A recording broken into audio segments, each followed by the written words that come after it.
¿Quién soy? Y bueno, mira que todos tenemos características bien particulares que hacen parte de nuestra esencia y que se convierten como en el cimiento de lo que nosotros somos, de nuestra identidad. Y hoy quiero que empecemos hablando en este momento de una persona que se encontró con un momento en su vida en como que algunas características claves de su identidad empezaron a verse un poco borrosas. Creo que verlo a él nos va a ayudar mucho a vernos a nosotros mismos. ¿Estás listo?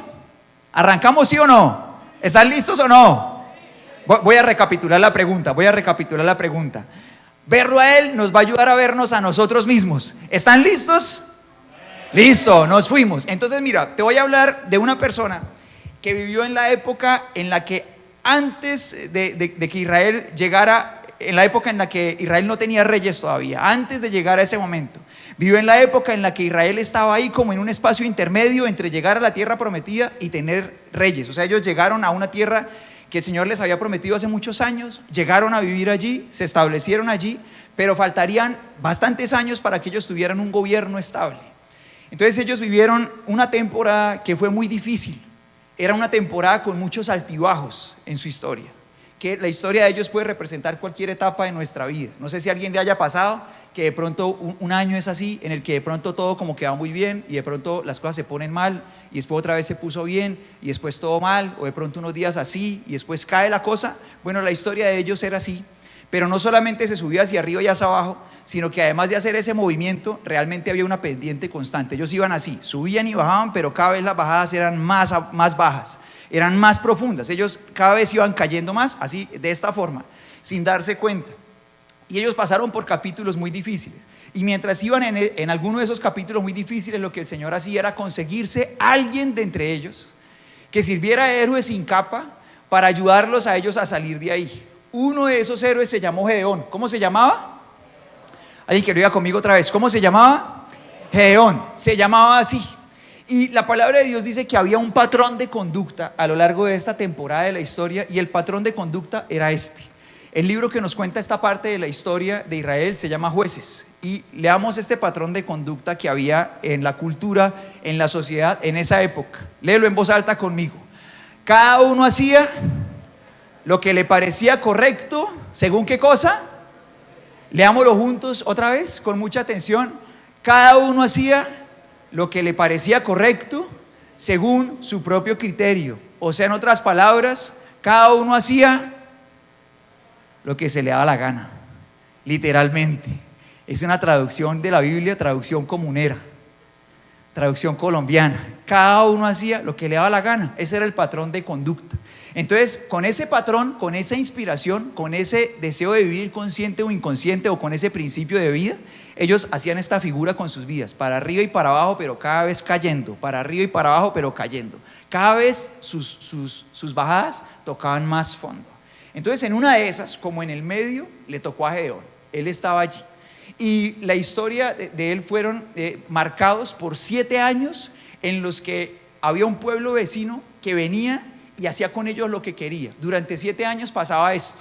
El pueblo llegaba y hacía sus cultivos, empezaba a criar sus ganaditos, pero cuando llegaba el tiempo de la cosecha, venían estos vecinos que se llamaban Madián. Entonces venían los madianitas y barrían con todas las cosechas. O sea, imagínate que tú fueras agricultor y empezaras a sembrar y cultivaras algo, y tú supieras que en 6 meses vas a cosechar, y cuando tienes la esperanza de que venga la cosecha, ¿quiénes aparecen?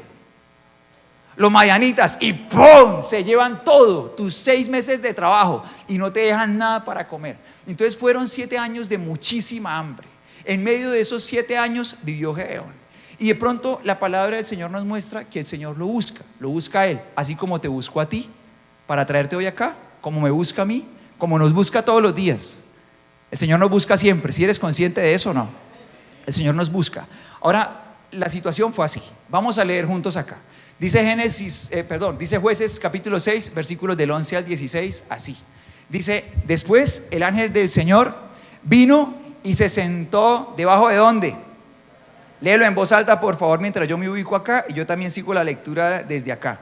Leámoslo de nuevo. Dice: después el ángel del Señor vino y se sentó debajo del gran árbol de Ofra, que pertenecía a Joás, del clan de Abiezer. Gedeón, hijo de Joás, estaba trillando trigo en el fondo del lagar para esconder el grano de los madianitas. Entonces el ángel del Señor se le apareció y le dijo, no, pero imaginémonos que tú vas a alentar a un guerrero.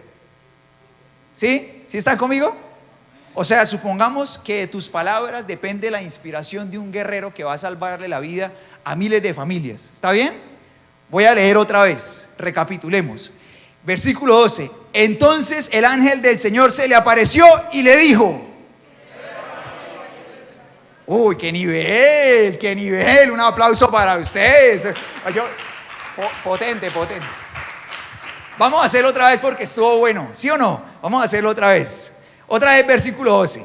La palabra del Señor dice así. Dice, entonces el ángel del Señor se le apareció y le dijo, guerrero valiente, el Señor está contigo. Ahora miremos la respuesta del guerrero. Señor, respondió Gedeón, si el Señor está con nosotros, ¿por qué nos sucede todo esto?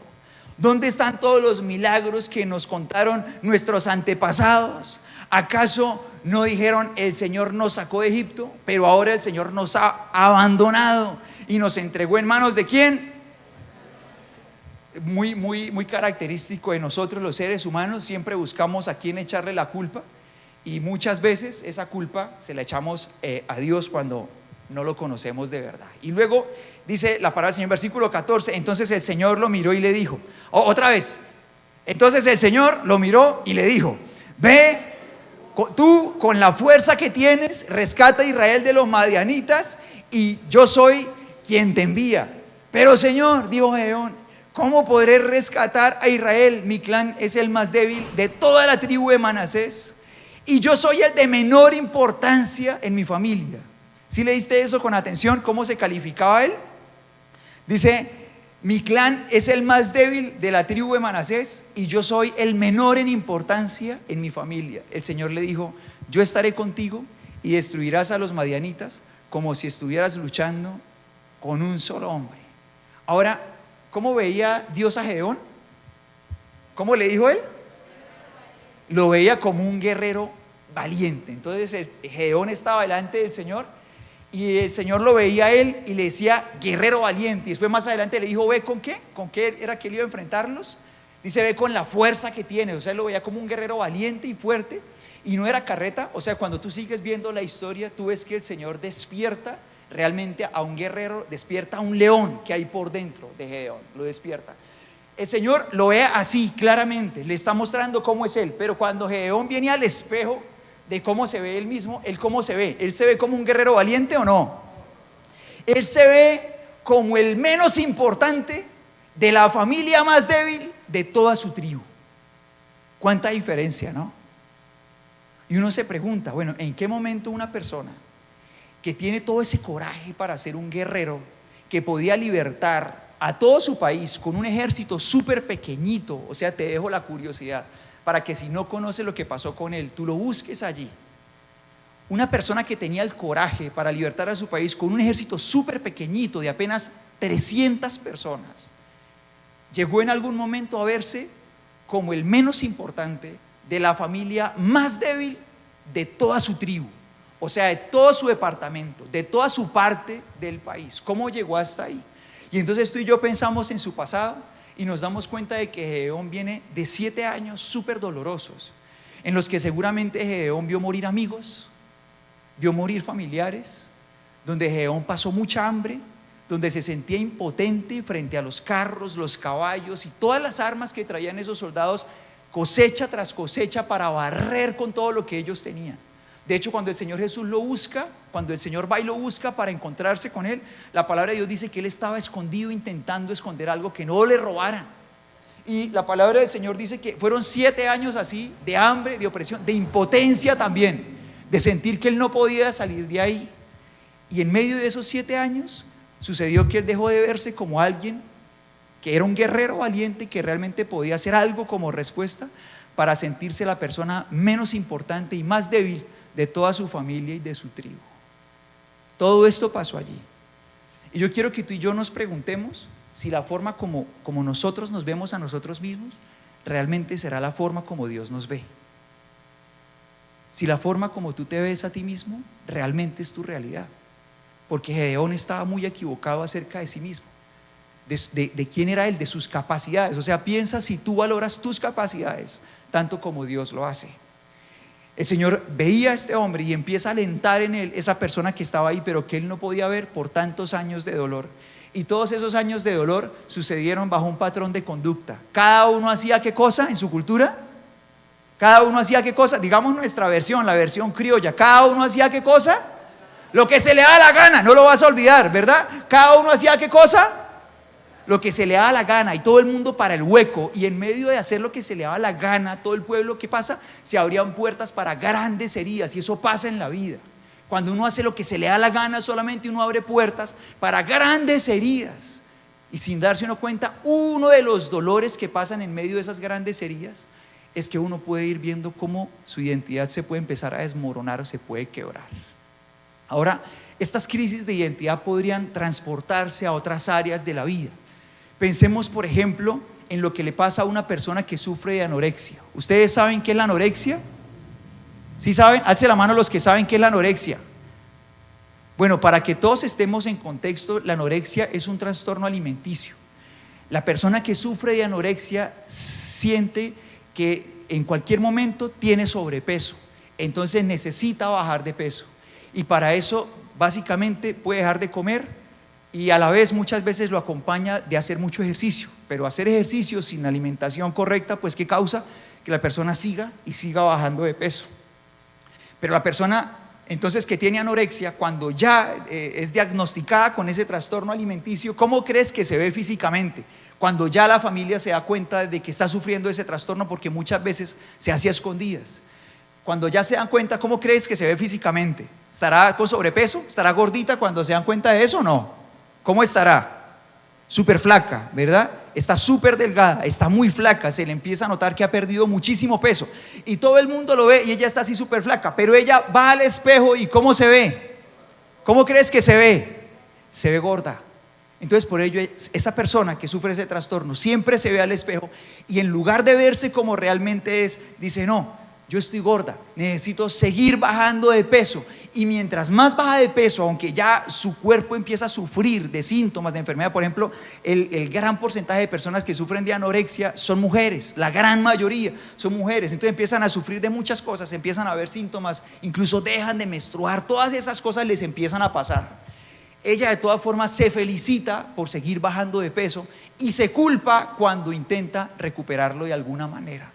Entonces todo el mundo la ve súper flaca, pero se ve al espejo a sí misma, y ella ¿cómo se ve? Se ve gorda. Ahora, si tú tuvieras una amiga muy querida, que tú te das cuenta de que está sufriendo ese trastorno, y ella llega y te dice: estoy gorda, ¿tú qué le dirías? Sí, estás gorda, sigue haciendo dieta. O le dirías: no, no estás gorda, necesitas ayuda, no tienes sobrepeso, necesitas ayuda. ¿Cuál de las dos?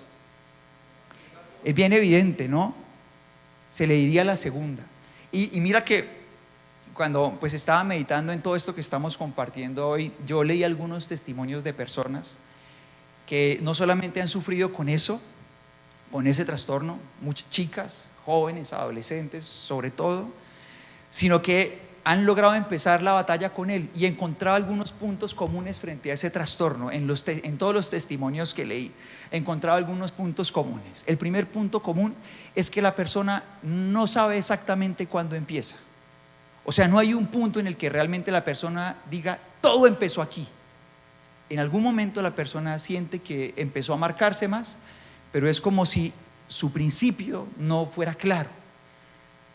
En medio de todo eso, de no tener su principio claro, uno encuentra en cada testimonio que hay cosas en su pasado, vacíos por llenar, de alguna manera, de autoestima, vacíos de compañía, de espacio, de espacio compartido, de atención, diferentes cosas, vacíos por llenar, heridas por llenar, que empiezan a suplirse de esa forma. Y encuentro otra cosa más, que a pesar de que la persona se da cuenta de lo que está pasando y empieza a trabajar en ello, empieza ella a recuperarse, y mientras se empieza a recuperar y a ganar peso y a tener bienestar y a tener un peso óptimo y a estar mejor, siente una sensación de felicidad. Pero aunque ella sabe que está haciendo lo correcto y reconoce que ha estado enfrentando un problema, toma tiempo el hecho de luchar con dejar de luchar con esos pensamientos que vienen a decirle: estás con sobrepeso, estás gorda otra vez. ¿Están todos conmigo? Ahora yo te invito a que pienses en esto y pensemos en esto, porque estas crisis de identidad podrían trasladarse a muchos lugares y hoy tú y yo también nos encontramos con este tipo de crisis en la vida sexual. Pensemos por ejemplo en un chico que de pronto un día se ve al espejo. Cada célula de su cuerpo le dice que él es un hombre. Cada célula de su cuerpo, toda su información genética le dice que es un hombre desde el mismo momento de su gestación. En cada célula de su cuerpo está escrita esa información. Su cuerpo lo sabe, su cerebro lo sabe, sus hábitos lo saben, su manera de ser lo sabe, todo su ser lo sabe. Pero aunque también todo el mundo alrededor de él sabe que él es un hombre, se ve al espejo y él dice: yo no soy un chico, soy una chica. Y el caso contrario, ¿no? Una chica que se ve al espejo y no siente que está viendo una chica allí, sino que está viendo un chico. Ahora, tú y yo conocemos este contexto, ¿verdad? Tú y yo lo conocemos. Ahora yo quiero que tú y yo pensemos: ¿qué será más valioso? ¿Qué será más chévere? ¿Ser una mujer o ser un hombre? ¿Qué será más chévere? ¿Ah?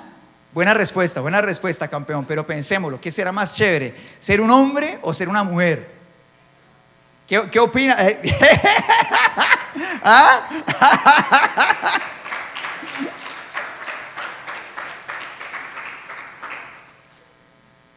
Yo creo con todo mi corazón que un hombre es igual de valioso que una mujer es igual de valiosa que un hombre. De hecho, en el diseño de Dios, las cosas son así. El hombre y la mujer son iguales de valiosos. De hecho, las diferencias en cuanto a eso, y que se presentan como una lucha a lo largo de la cultura en la que se desarrolla la Biblia también, y que la palabra del Señor la muestra con claridad.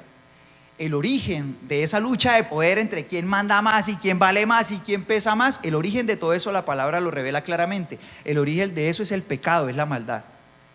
En el diseño de Dios estaba escrito desde el principio que el hombre y la mujer, cuando se enamoraran, fueran uno solo y que juntos hicieran un equipo. Pero eso de quién manda más y todo eso vino con el pecado y con la maldad. ¿Sí estás conmigo o no? La palabra del Señor muestra eso claramente. En el corazón de Dios, la palabra del Señor también dice: en Cristo son iguales de valiosos los hombres y las mujeres. Es igual, para Dios es igual. ¿Sí están conmigo o no? Es igual. O sea, realmente un hombre no tiene nada que envidiarle a una mujer, pero una mujer tampoco tiene nada que envidiarle a un hombre. Solo tenemos bellísimas diferencias que nos hacen perfectamente encajables el uno con el otro. ¿Sí están conmigo o no? Perfectamente encajables. Ahora mira esto, la pregunta es: ¿por qué alguien que disfruta de uno de estos dos diseños de Dios se mira al espejo y siente que no es lo que ve, a pesar de que cada célula de su cuerpo lo sabe? ¿Por qué podría pasar? ¿Acaso le pasará lo mismo que a este hombre, que a Gedeón, y que a las chicas, que son la grandísima mayoría, o chicos con anorexia, con heridas en su pasado? O sea, ¿pasará lo mismo? Y mira que cuando tú caminas con el Señor y le sirves y tienes la oportunidad de escuchar corazones que se abren durante años, tú te encuentras con que sí. Tú te encuentras con que en la totalidad de los corazones que tienen luchas con su identidad sexual, hay heridas en el pasado que pueden tener muchas formas. Por ejemplo, un padre ausente. Un padre ausente es muy doloroso. El vacío de un papá que no está es muy grande. Y de pronto una persona dice: bueno, ya no me importa conocerlo y ya, yo sigo con mi vida adelante y pues bien que le eche ganas. Pero el vacío de un papá ausente es algo que nada ni nadie puede llenar, ningún ser humano. Es una herida muy grande, es un huecote gigante. O el hueco o la herida que pueden dejar unos padres que están presentes pero están distantes, que proveen de todo menos tiempo, menos amor, menos abrazos, menos oídos para escuchar o palabras para compartir con amabilidad. O sea, papás que viven en la misma casa pero no están. Sí, creo que es fácil entender eso, ¿verdad? ¿Cierto que sí? Ese tipo de cosas. El hecho de tener una casa, tener padres que están en casa pero que son proveedores, deja huecos gigantescos gigantescos. Un papá o una mamá maltratador o maltratadora. Un día escuchaba a un hombre ya adulto con este tipo de lucha y decía, en algún momento, pues ya un adulto que habiendo hecho el recorrido podía analizarse a sí mismo con madurez, y decía, llegó un punto en el que la relación con mi papá era tan mala que yo con todo mi corazón, siendo un niño, deseaba hacer todo lo opuesto a mi papá. Quería hacer todo lo que él no era y todo lo opuesto a lo que él quería que yo fuera. Un papá maltratador marca a una persona tanto como para que no quiera hacer eso que ve en el espejo. Una violación, un abuso sexual,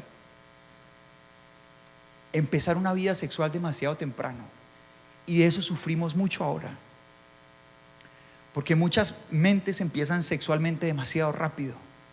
Tú y yo sabemos que la pornografía está en una bandeja con un acceso tan fácil, y es tan violento ingresar allí sin estar preparado, porque el sexo ofrece un poder muy fuerte que se necesita estar preparado para soportar. ¿Alguien se vio Avengers Endgame? El guantelete de Thanos y esa cuestión. ¿Sí se acuerdan y todo? ¿Por qué no se lo querían poner algunos? Porque los iba a matar, ¿sí o no? ¿Sí está conmigo o no? ¿Sí está conmigo o no? ¿Sí? Bueno, ahora mira lo que pasa, que en el diseño de Dios, o sea, la sexualidad tiene un lugar porque realmente tiene un poder muy fuerte. Una vez que una persona abre la puerta de la práctica del sexo de una o de otra manera, y le abre su mente, su alma y su cuerpo, es muy difícil de cerrar. ¿Sí están conmigo o no? Es muy difícil de cerrar. Se convierte casi que en una necesidad, casi que en una adicción. En el diseño de Dios estaba que generara tanto placer que una persona sintiera esa fijación tan grande. El punto es que el lugar. Entonces, en el diseño de Dios estaba que una persona, y está que una persona primero encuentre el propósito de su vida, se desarrolle y con propósito escoja a alguien, se enamore del alma de esa persona con compromiso y responsabilidad, tome una decisión y entonces le abra la puerta a disfrutar de esa vida sexual. O sea, imagínate la madurez que hay detrás de todo eso. Y entonces, que si se quiere volver adicto a su esposa o a su esposa, hágale, mijito. ¿Sí está conmigo? Hágale, disfrute. La Biblia dice, disfrute el sexo con su esposa. O sea, el deseo de Dios. El problema es cuando esa fijación se abre antes de que una persona siquiera encuentre su propósito. Y cuando más aún esa puerta se abre y la identidad de una persona está distorsionada. Entonces el odio a mi propia identidad o el rechazo a la propia identidad, cuando está alimentado o confirmado por una sexualidad que está activa fuera del diseño de Dios, es como si una persona intentara tomar las decisiones más importantes de su vida drogada. ¿Sí están conmigo o no? Es igual. Como si la decisión más importante de tu vida, de tu propósito o de cualquier persona, la tomara una persona bajo el estado así, viajero, del efecto de los estupefacientes, drogas, lo que sea. Imagínate eso.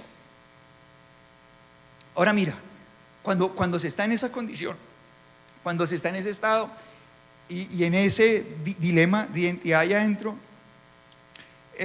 hay un grave problema entre muchos otros, y es que una persona que está en medio de esa lucha de su identidad espera encontrar la felicidad a través de lograr alejarse de esa identidad que por dolores del pasado quiere rechazar.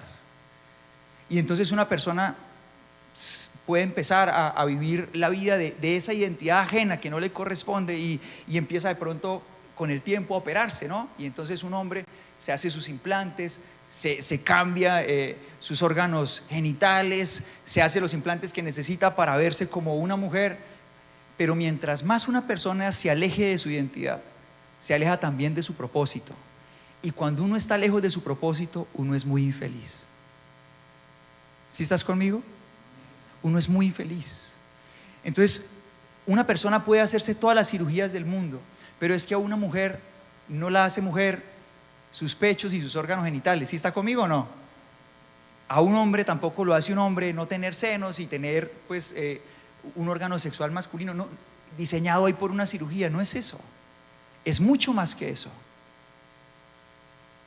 Y cuando tú tengas la oportunidad, los que no están casados, de convivir con una mujer y casarte con ella, tú te vas a dar cuenta de cuántas profundas diferencias hay con una mujer o con un hombre, en el caso de que seas una chica.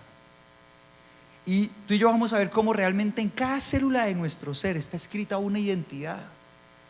Y que cuando una persona se aleja de ella e intenta buscar suplir ese vacío o sanar esos dolores de su pasado por cualquier cosa que haya roto su identidad, en cambiarse a una identidad que no es la suya, y todo eso lo hace a través de cirugías y de una vida que realmente la lleva a alejarse cada vez más, no encuentra la felicidad. Y eso no lo sostienen pues mis palabras ni nada de eso, sino los hechos. Y por eso tú y yo podemos encontrar el porcentaje tan alto de suicidios en personas transgénero. Reflexionando acerca de todo esto, a mí me impresionaba muchísimo que el 75% de los jóvenes transgénero en Estados Unidos tienen ideas suicidas. O sea, entre ese 75% se han intentado suicidar, y los que no se han intentado suicidar quieren hacerlo. 75%. Obviamente la cifra puede cambiar de acuerdo a la cultura, de acuerdo a las edades, pero es brutal. ¿No te parece brutal? Porque mientras más una persona se aleje de su identidad, se aleja de su propósito, y mientras más una persona se aleja de su propósito, es muy infeliz, entre muchas cosas y muchos otros problemas. Ahora, ¿por qué hablar de esto muchas veces puede resultar una ofensa hoy? Aunque es algo tan similar a lo de la anorexia y parece tan lógico, ¿no? La chica que se ve al espejo y dice: yo soy gorda, yo no estoy flaca, yo estoy gorda, y decimos: pero ¿cómo? ¿Estás loca? Te vas a morir.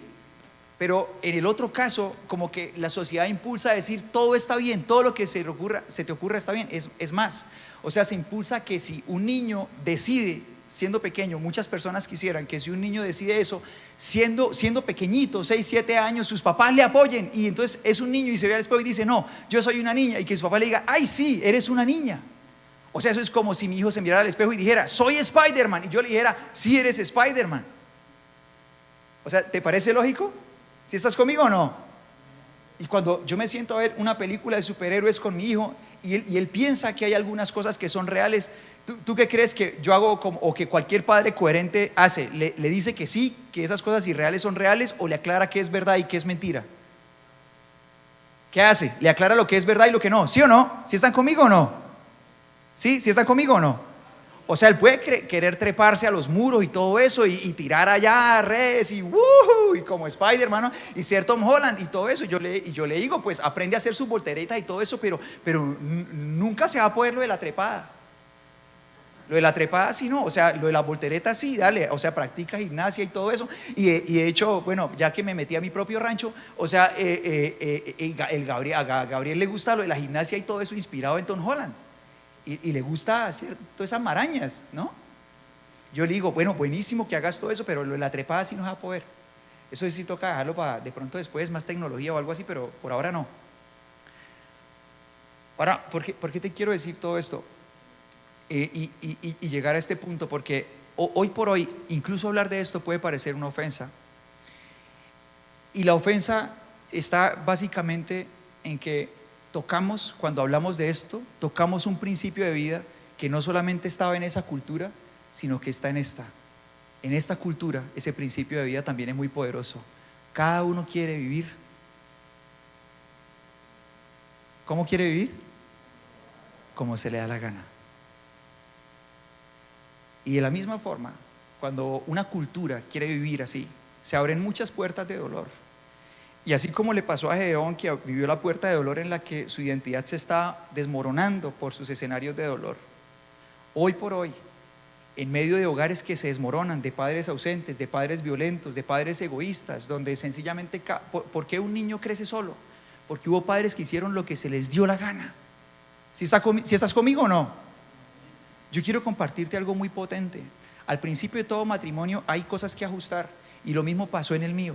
Un día yo le dije a mi esposa, en medio de una charla que estábamos teniendo, y le dije a ella esto con todo mi corazón, y lo recuerdo, y le doy gracias al Señor, porque son cosas que el Señor siembra en el corazón. Y le dije a ella: pase lo que pase, yo nunca me voy a ir de aquí, porque yo hice una promesa, yo prometí que yo iba a ser el papá de esta casa y mi hijo siempre tendrá papá.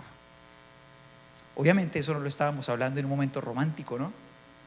Estaba difícil el asunto, pero yo le dije eso a ella en un momento difícil en el que estábamos limando cosas al principio. Y yo le dije eso, pero hay personas que no lo hacen, que no tienen ese coraje.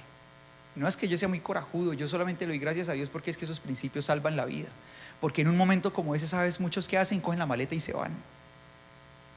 Y les importa 300 pesos lo que pueda pasar con un hijo, porque es que yo tengo que vivir mi vida, yo quiero vivir como se me dé la gana. ¿Sí estás conmigo o no? Y en esos momentos críticos de la vida uno tiene que escoger quién va a ser el muerto, si va a ser uno o va a ser el resto. ¿Sí están conmigo o no? Pues es fácil escoger que lleven del bulto del resto y que crezcan niños solos, que hayan niños golpeados, que hayan niños abusados, que hayan niños abandonados. Es fácil hacer eso, pero es más difícil ser humilde y volver a hablar con la esposa y decirle: la embarré yo. O que ella también tenga coraje y diga: yo también la embarré, y arreglar juntos las cosas y ver cómo un niño puede crecer con un hogar que aprendió a pedir perdón y a ser humilde, y en medio de ese corazón, de ese hogar, se cuida ese corazón y se construye esa identidad. Yo quiero decirte algo muy importante, y es que este hombre recuperó su identidad cuando se encontró con Jesús. Su identidad se estaba haciendo pedazos, pero cuando él se encontró con el Señor Jesús, el Señor sanó su corazón. Yo no sé qué veas tú cuando te ves al espejo,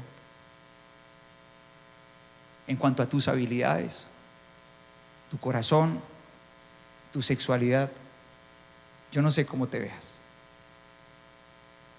no sé cuál creas que es el camino correcto, pero sí estoy seguro de algo, y es que la única persona que puede restaurar la identidad de cualquier persona es Jesús. Solo Dios puede restaurar el corazón de cualquier ser humano. En medio de una sociedad que quiere vivir como se le da la gana, se necesita gente sanada por Dios para que pueda también ayudar a otros a tener un encuentro con Él, para que Él también pueda hacer lo mismo. Estuvo genial, eres tú, Sebastián, manifiéstate, alza la mano o algo así, si eres tú. Estuvo genial tu respuesta, y pregunté: ¿es mejor ser hombre o ser mujer? Y tú dijiste: es mejor ser yo. Y encontrar quién es uno mismo se puede hacer solamente cuando uno se mira al espejo del Señor Jesús. ¿Quién quiere orar?